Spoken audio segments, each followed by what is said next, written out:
Hello, Southbridge. We are here at 205 Main Street at the historic Southbridge Credit Union building, at least historic that most people know it by. It's actually a beautiful Victorian that was built in approximately 1880s by a gentleman named Calvin Page. And he lived in it for a bit and then sold it to the Graff family, where it stayed in their family until approximately 1974-75, and it served as a wonderful home and office space for a number of doctors. There's so much history here. But today we're here because we're going to go inside for the Southbridge Business Partnership meeting. And first, we would like to meet the new owner of this establishment, Greg Cummings. Hi, nice to meet you. Hey, Greg. It is wonderful for you to have us here, Southbridge Community Television, and our viewers, to find out what is going on Main Street. And who are you? Well, thank you. Thank you for highlighting this building. We just kind of came across this building. We were looking for some property to invest in, and I recently moved to the area with my girlfriend. She's from New York, and I'm from Boston originally. So we kind of met in the middle here, and we figured we really enjoy the area, and we were like, let's invest a little bit here, and we found this great building, and it's got a lot of history. It's really like a landmark building. When you drive downtown, it stands out like nothing else. Everybody knows what it is, and everyone has been wondering what it's going to be. So tonight, we're going inside for the Southbridge Business Partnership meeting, and you are a member of this group already, I believe? Yes, I've joined. I was invited to come in, and there's a great group of people that are really motivated to do a lot of good things. Yeah, absolutely. They are a group of local business members, partners. Anyone who's interested in local business can join and be part of this. They meet monthly and host numerous events throughout the year, all in hopes of driving economic development right here in Southbridge. So let's go inside for tonight. But, Greg, we would like to come back and put you on Southbridge Insider, get a whole tour, and find out more about what this building is, what it was, and what it's going to be. Absolutely. It'd be my pleasure. Awesome. Thank you. Let's go inside for the meeting, guys. So welcome, and I hope that everybody's here for a couple different reasons. I mean, we're here to check out Greg Cummings' place and be prior to construction and work being done on the place and see what it looked like before things start happening. It's always going to be a work in progress. I know when you're working on remodeling and doing old facilities, it takes longer than you really want it to. So today we have Andrea Vaccaro from Culture Redesigned, and she's going to be speaking about how to motivate employees on the HR for the HR side of our businesses, and I'm going to put her right up to start with. Thank you, and thank you for having me. I'm going to just sit down because of the holes in my shoe, but I'm going to talk a little bit about my company. Then I think I really wanted to focus on the benefits of grant money available. There is a lot of money available for different organizations, and right now about 60% of that money stays in Boston. So the state is working hard to get money into Worcester, Springfield, and all, this side of the state. We're going to talk about culture, my favorite subject, and DEI. And lastly, I'm going to have some space for questions. I lived in Southbridge from 2007 to 2017. I recognized my son's gym teacher, so that's awesome. I'm originally from Colombia, and what makes our company a little bit different is that it combines my human resources experience of about 14 years with behavioral science. So we really take a holistic approach to the individual, and now that we have different genders, different races, different ethnicities, different religions and everything else, how do we provide an environment where people don't have to dilute who they are or filter themselves and instead be more authentic and show up the way they really want to be? That's my family. That's Nick, he's now 15. So I have 3 boys, Nick is 15, Mateo is 3, and Luca is 1. And culture, after working human resources for about 12 years, I work for large national companies. I realized that for HR leaders, sometimes, or not sometimes, all the times, culture is a priority, but they couldn't really get to it because they're hiring and working in compliance and staying up to date with changes and different things, and they really couldn't devote time to creating a culture where everyone feels that sense of belonging. And that's how the company was born in 2018. And it really is about, culture is there whether you want it or not, so it's about making it intentional. And I think it's like the water in a fish tank. You can't really pinpoint at it, but you know it's there, and it depends on the water, kind of like dictates how everyone feels. Some of the benefits of culture: increased productivity, because especially after COVID, employees don't work for only a paycheck. They want to have some sense of fulfillment and purpose-driven action. There is also improved customer service, because you can promote people from within. You have less employees going through that revolving door of new employee in training, employee leaving. So those are the things we're trying to avoid, and really having a company where employees want to go to work. They don't have to go to work, they want to go to work, which is difficult to achieve. Decrease employee turnover and higher retention rate. Great news, funding available. There are 2 types of grants available for companies. First one is the Express Grant, and this is for a kind of like a dynamic training. It doesn't have to be long-term. A company can get up to $30,000. And the second one is the General Grant, and that's up to $250,000. The only requirement for a company to participate is to have a certificate of good standing from the Department of Revenue. So you do have to be paying, like contributing to unemployment. Companies that have employees that are paid as 1099, they don't qualify for this type of grant. So this is how the Express Grant works. The max allowable for an employee is $3,000, and if the company has more than 100 employees, they only get reimbursed 50% of the training, but the max amount they can get is $30,000 through that program. These are the programs that last year we delivered the most: creating an effective, inclusive and intentional culture, DEI in action in the workplace, supervisory essentials, and that one was, we realized that a lot of employees after COVID were getting promoted because maybe they didn't have anyone else to promote, and sometimes an employee is good at a particular function, but they don't have managerial skills yet. So it was about filling that gap in terms of inclusive leadership. We have multicultural diversity, equity, and inclusion workshop and a DEI committee training. On the DEI committee training, we work with all the committee team members, and we help them every month come up with different plans that affect the company, the community they're serving, and the employees. And this is how the process kind of flows. You will choose a training, we'll schedule it, and then you apply for funding online. You will get a letter that says you have been approved. At that point, we can deliver the training sessions, and then you can get your money back. It is a very simple process, and it happens pretty fast. The General Grant is a little more extensive. We can design curriculum specific for an organization. We can come and do an assessment. If there are training needs that we don't facilitate, we can identify other training providers, or you can identify other training providers yourselves. So not the entire program has to be delivered by the same trainer. And in our design, we allow for co-creation of deliverables, so we don't want this to be only class, right? We want it to be information, and also how can we create systems so that whatever we are delivering can be put in place and maintained in the organization.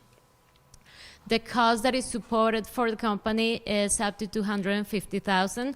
And again, when we write the plan and we write key performance indicator, the state will review everything and they will approve before you make a commitment. So all the time when we make an assessment, we write the curriculum and everything else we do, there is absolutely no financial commitment until you get approved for the grant. So this is how the process kind of looks like. We obviously need engagement from someone in leadership to make sure they can submit the grant, because even though we can design the program and we can help with the application, we cannot submit on your behalf. You actually, someone, a CEO, a CFO, will have to actually do the submission. We assess the needs of the company, we create the training plan, and we design key performance indicators so that once our training has been completed, if the state decides to do an audit, you can say, you know, everyone attended, and this is what happened after. Maybe 2 employees were promoted, our retention rate increased, our onboarding process improved. So those kind of data-driven factors so that you can show before and after, and we can do all of that for you. Other services that we provide, diversity and inclusion is very important for me, so I try to focus all the training topics and approach them from that lens of, is diversity and inclusion is not a factor. I think is on everything. It's how we treat each other. It's about customer service. It's about what we hire, how we promote, how we retain. So I think companies that really embrace that change and that culture, they really have to commit to implementing or at least analyzing every area of the organization from a DI perspective. And to do that, we have a behavioral science framework that is trademark.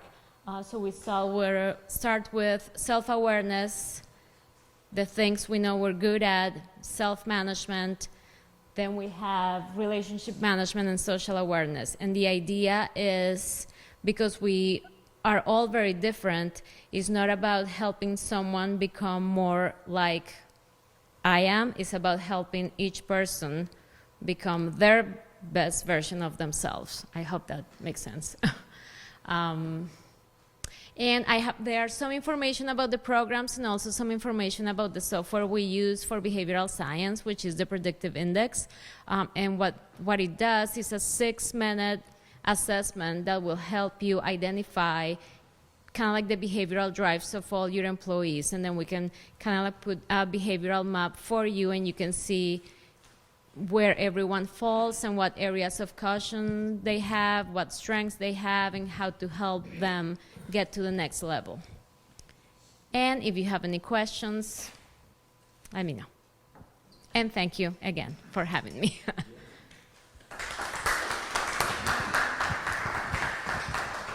Any questions from the floor?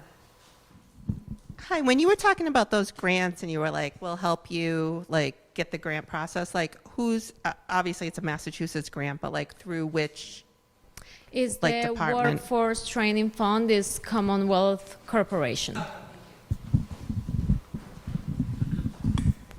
You said something about getting reimbursed. So does that mean that the employer has to put up money up front? So with the Express grant, yes, you have to pay.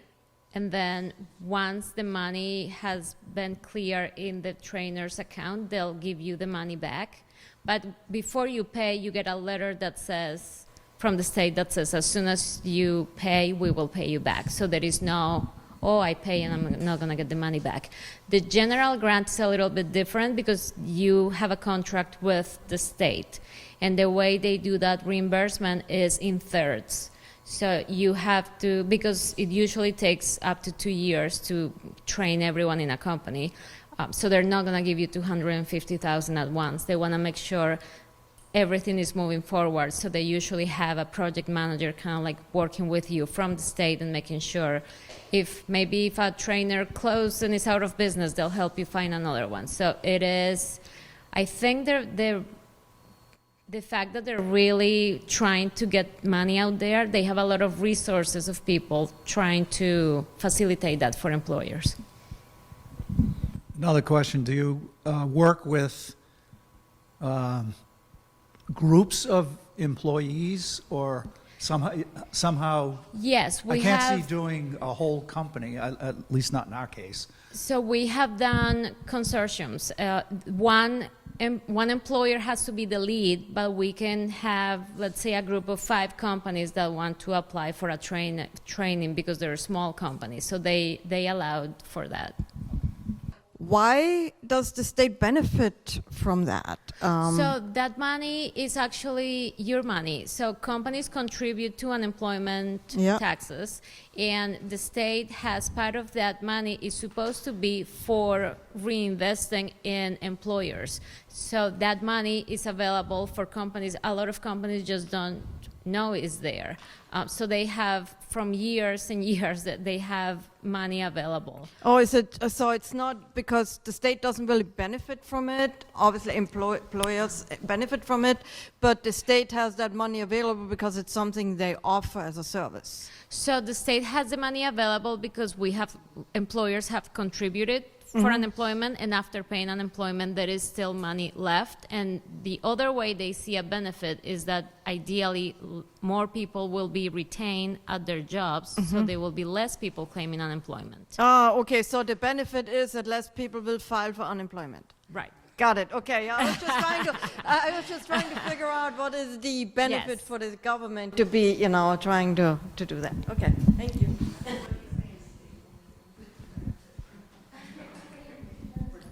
Do your grants also do for the safety grants, like the safety training?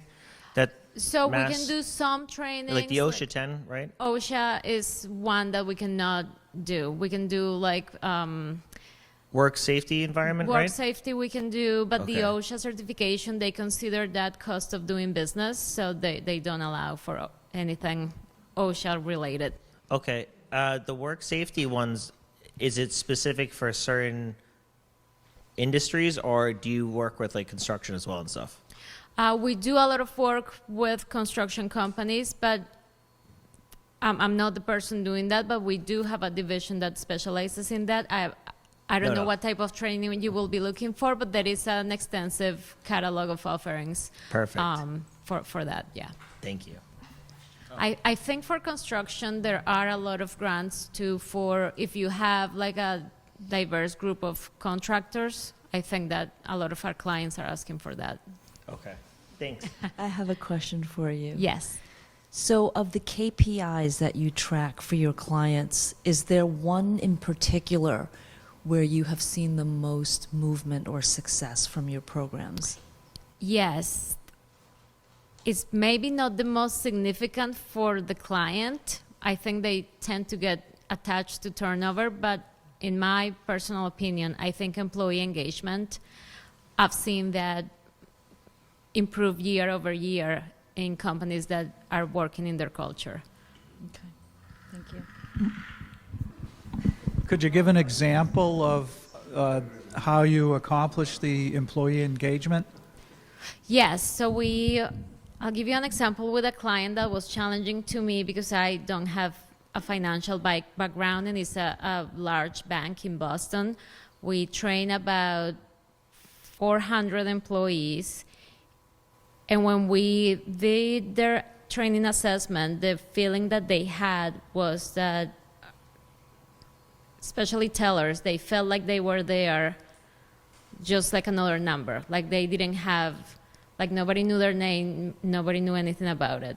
We work with them. It's been a little over a year, and now we created a universal banker program where they learn all the principles of banking, but they also learn all the principles of diversity, equity, and inclusion, so they know how to create trust, have better relationships, communicate better, serve clients better.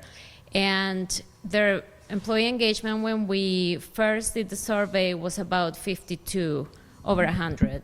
The last employee engagement survey was 88. They have really retained those employees. Employees are getting promoted. And actually some of the employees that went through the Universal Banker are now project managers for training, so they're creating their own learning and development department internally. So I've been able to see that transformation directly. And it was one of those projects that are like, oh, how do we do it? Because we haven't done any banks. We've done a lot of construction, manufacturing, a lot of it food manufacturing, but that was our first experience with banks. All right, thank you very much, Adriana. Thank That's you. very good.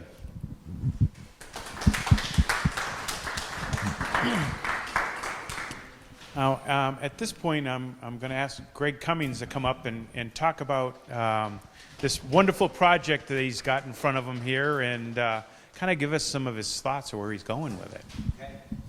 Yeah, thanks for coming. So it's a great project. It hasn't changed much since we took over, but there's still some planning. We actually have some plans. If you feel free, the architect drew up some plans. They're over there, but they're a little bit fluid.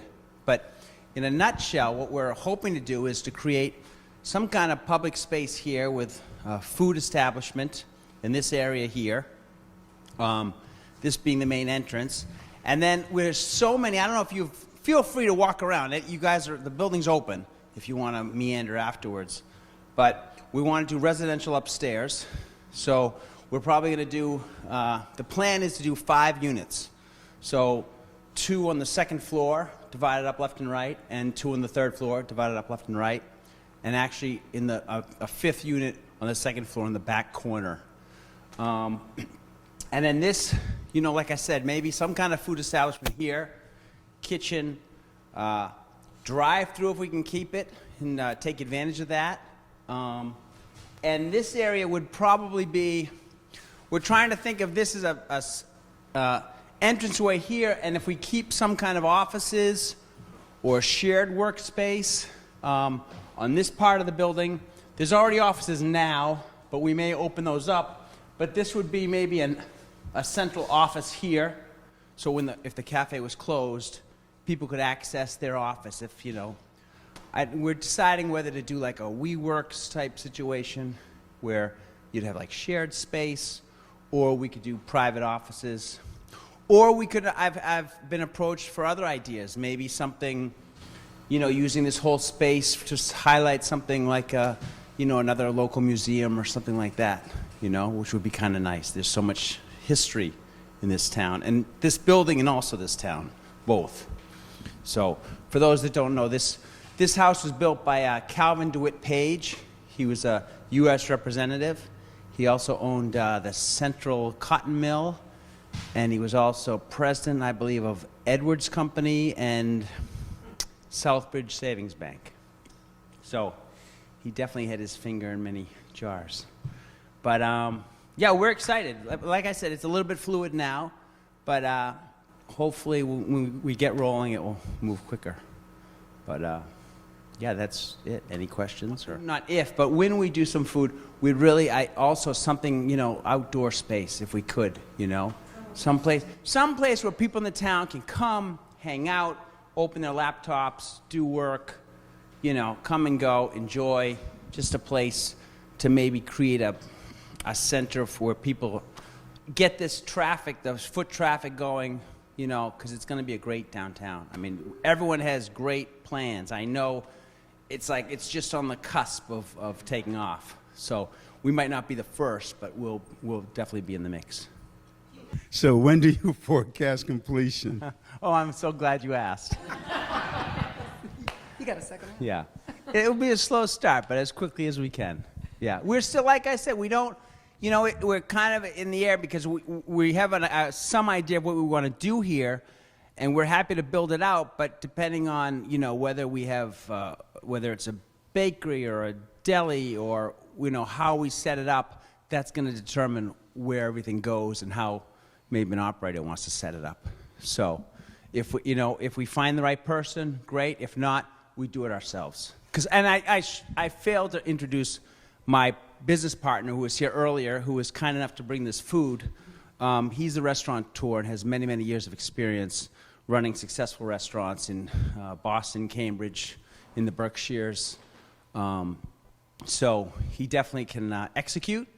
But it's a question of juggling, his existing projects and this. And I brought this to him because he's got the experience, and I just fell in love with the spot and the location and the building itself. because I think it's a landmark building that when you come into town, your eye catches it, and I think it's got a lot of potential. Another good question.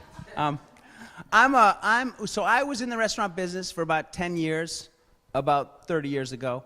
And I got out when I was still sane. And then since then, I've been doing real estate. So residential mostly, but some commercial and some development. So, and I'm getting I'll probably get sucked back into the food business again. But only, I'm just going to dabble. So without, I know the long hours, the late nights, and, so I know what to avoid. But I do miss it, so. You've got the Southbridge vision. I do. There's a lot of people with great vision. I have so many positive people I've met since moving to this community. I've never like met so many people who are so interested in seeing a town succeed. Not that it's not successful, but just doing whatever they can. I mean, people are long term. Everyone I meet, they grew up here. They've been here a long time, and they love it. So I love that enthusiasm. All right. Well, thank you very much, Greg, for hosting us tonight. I think it was really positive, and I hope everybody appreciated the view of the building and seeing what the start looks like, and we're going to be here to see what the finish looks like. Does anybody have anything to talk about? All right. Maura? YMCA. Right. So, is it okay if I get started? All right. So, it's that time of year again to start thinking about the 4th of July race. So, maybe this building, we start the race right over there, and we can maybe have some flags, or who's running here? Where is he? Oh, there he is. You're standing now. And so, I don't know, you can have your flag on the 4th of July. The race starts at 8. And so, part of the vision that I've always had for this race coming in is having Old Town where people are out with their flags. We've got the memorial down here, the VFW memorials this race. We're going to have wreaths on all of them as the runners go by and or walkers. So tonight I have flyers. The race is $10 for a walker or a runner, which is always great, and that's part of our reason. We have appeal letters as well, or if anyone would like to sponsor. The police have been really great. If you didn't know, last year the auxiliary, we no longer have auxiliary, so we have to fund that, and they're really good. They've worked with us. We did some training, the race committee, so we're on the roads, and we're able to afford that, but still that's one of those expenses. And so what this race brings is 74 years to this community. The VFW, the first soldier that was lost at Pearl Harbor, was one of our residents, and so it's named after him, Leonard J. Lemire. And we give our Y, not every Y, gives about $40,000 in memberships to military and veterans. If you go to some of the recruiting statements, they'll go to the Southbridge Y, because that's what we do. So we not necessarily need to raise $40,000 because it's in memberships, but raising as much money as we can, cover expenses and that sort of thing. It's a great community event. We have a lot of people that come out. So anyway, I've got information. I'd love it if you take it. I'd love it if you donate. I'd love it if you ran or just be part of it or walk. Anyway, and we have people here that donate and give services to make it traditional. Tradition is George Vassell, if anyone knew him, wonderful man. He used to like those sandwiches, so Pete Knoyer is like, we'll give you the sandwiches.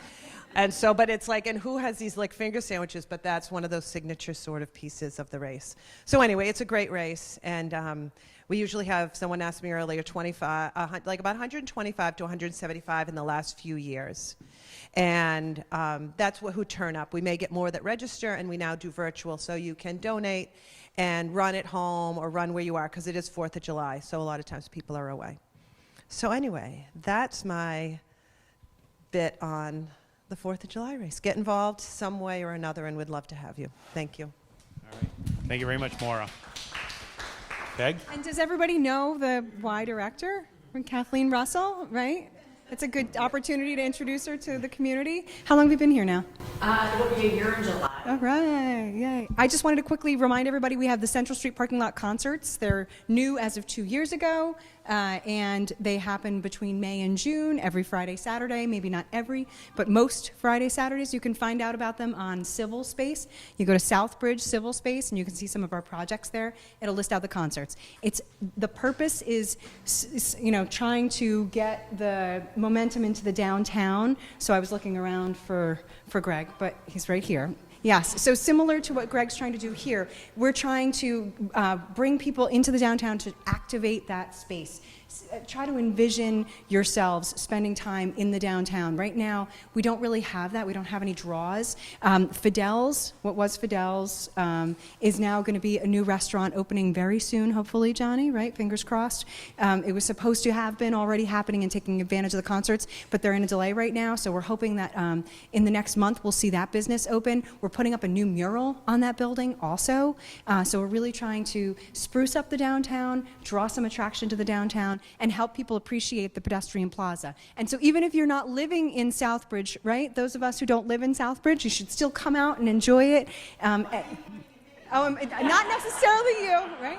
So for those, because we know you don't live in Southbridge. She doesn't know where everybody else lives, but Yes. You're not in Yes. Southbridge. And we've had a variety, You run a business in town, and we've had a variety of performances. There's folk, there's classic rock, there was reggae, there'll be some Latin, there'll be, this week's is a jazz ensemble. So I hope that everyone, even if you're not coming out, if you could spread the word, anything we can do to start to get activities going. I just got the flyers, so I'm going to be doing an Push it email. out? We're going to do a push Thank you. on the SPP. Thank you. Okay, with and it. that's all And I then have. the other thing that I want to try and do, I haven't talked to Karen yet about it, but try to get together a couple of the wind signs so we can stick them in our advertising wind signs that are around town. So, that would be great. And list the basically Central Street and then where to find what's playing. So, Okay, that would be wonderful. Anything we can do to promote them. And it's only between now and June 16th, and then starts the concerts on the Common, the traditional concerts, right? And so then we go back to the summer venue. But it's just, let's get things happening in town. Let's make people feel great about the community they live in and that they have options. No, I just was wondering if there was anyone for the concerts on the Common or in Central Street on Fridays and Saturdays, if anyone if Elvis wanted to set up his coffee stand or anything like that.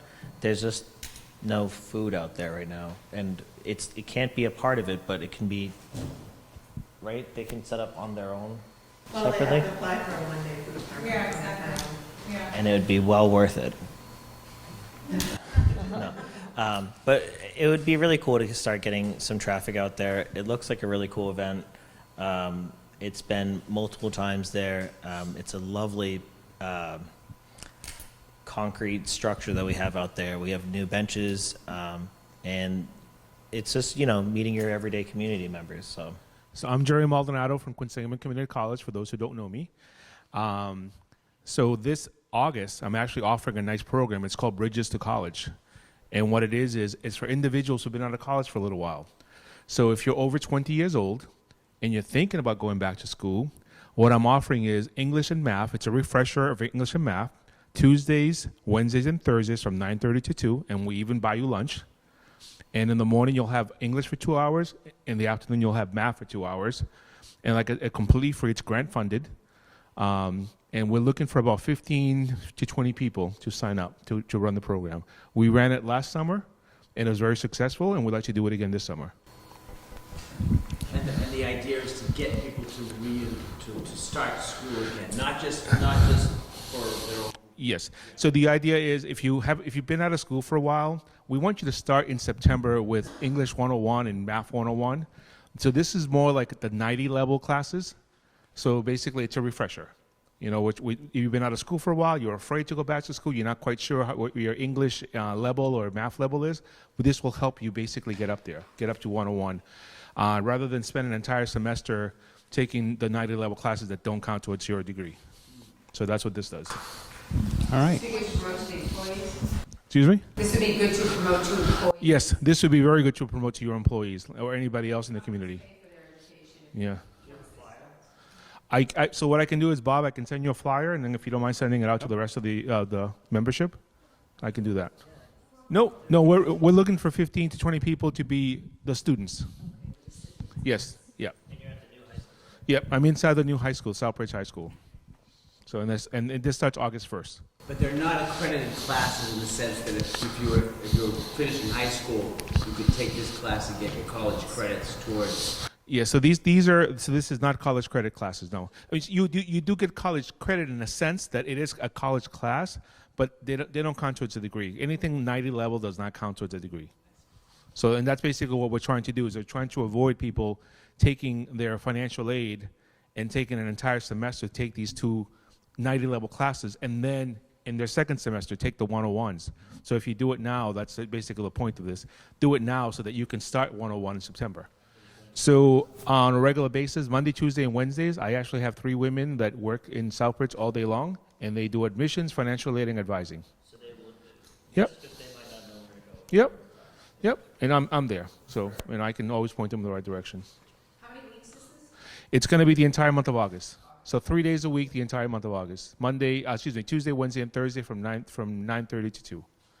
And like I said, we provide lunch. Last summer we did lunches. Actually, we got them from Karen. So you know they're good. Thanks, Jerry. Karen? Just a friendly reminder about Autumn Fest. I know it's not even summer yet, but it's Southbridge Business Partnership's biggest event. The 2 co-chairs are not here tonight, but since one of them's my husband, I feel like I could speak pretty freely about it. We reached out to most of the people in here. We're looking for sponsors. First and foremost, thank you so much for Shot, who is, again, our presenting sponsor. It's a really great event. So we're currently looking for sponsors. Partners are able to have an informational table. We're looking for food vendors. We'll be looking for raffle items because we do a raffle table at it. And it's just a great day of entertainment and fun, and encourage everyone to come out. All of the info is on our website at sbpartnership.org. There's an Autumn Fest page. This weekend we're going to start loading in the sponsors that we've received to date.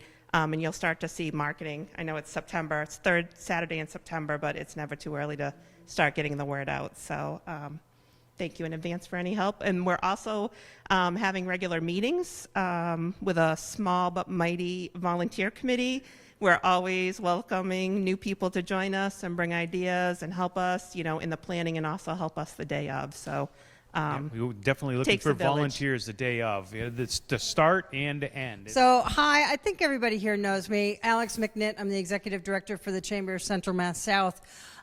Just wanted to let you know we're moving. We hope to be in our new space by July 1st. We had a fortuitous, synergy of things happen. And we have a space that is directly off of Highway 84, exit 5. You get off, you're at the stop sign, you look at our building.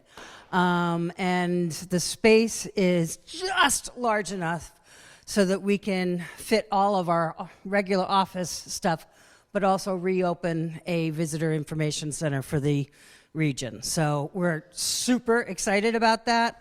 You just don't find spaces like that immediately off the highway. So once we're there, we can then apply for a sign for signage on the highway, and we're going to make it work. So just wanted to share that with everyone. Any other announcements? All right. Thank you very much. Again, Greg, thank you. It's been a wonderful evening, and hope to see you again next month. By the way, next month's meeting will be at the Harrington Hospital, 4th Wednesday in June. All right, here we go. See ya. See ya. Yeah, I'm already. And again, Adriana, thank you very much